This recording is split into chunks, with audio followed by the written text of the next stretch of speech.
সর্বজনীন pension scheme প্রত্যয়ে অন্তর্ভুক্ত হওয়া নিয়ে ক্ষোভ জানালেন বিশ্ববিদ্যালয় শিক্ষকরা। তাদের অভিযোগ, এর ফলে চলতি বছর জুনের পর যোগ দিতে যাওয়া শিক্ষকদের সাথে তাদের বৈষম্য সৃষ্টি হবে।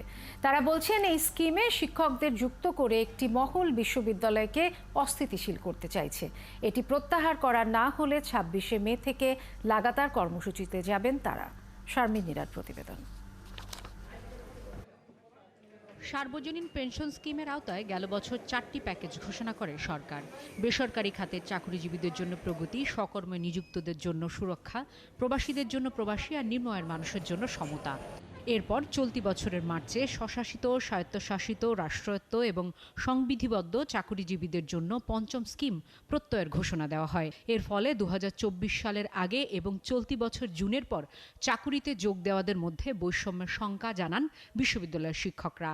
এতে করে অবসর পরবর্তী সুবিধা থেকে বঞ্চিত হবার শঙ্কাও তাদের। 25 বছর পর্যন্ত ফুল পেনশনে আমরা যাব, তখন দেখা যাবে আমাদের যে কলিগরা অন্যান্য পেশা থেকে আমাদেরকে বের করে দিচ্ছেন, এখানে আমাদের অর্থনৈতিকভাবে আমরা যথেষ্ট ক্ষতিগ্রস্ত হব।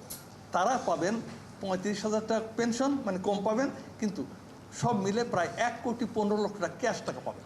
এই যে বৈষম্য সৃষ্টি হয়েছে অর্থনৈতিকভাবে এবং সামাজিকভাবে, এতে মেধাবী ছাত্ররা এদিকে আকর্ষণ হবে। শিক্ষক নেতাদের অভিযোগ, বিশ্ববিদ্যালয়কে অস্থিতিশীল করতে এই স্কিমে শিক্ষকদের যুক্ত করা হয়েছে, যেমনটা 2015 সালে স্বতন্ত্র বেতন স্কেলের আন্দোলনের সময় করা হয়েছিল।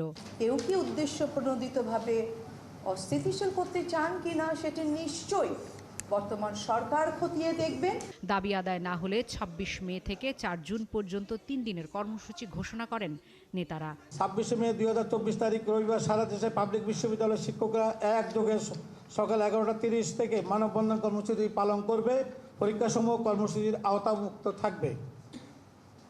2 নম্বর, আগামী 28 মে 2024 তারিখে মঙ্গলবার সারা দেশে বাংলাদেশ পাবলিক বিশ্ববিদ্যালয় সমূহের শিক্ষকরা একযোগে সকাল 10টা থেকে 12টা পর্যন্ত 2 ঘন্টার কর্মবিরতি পালন করবে।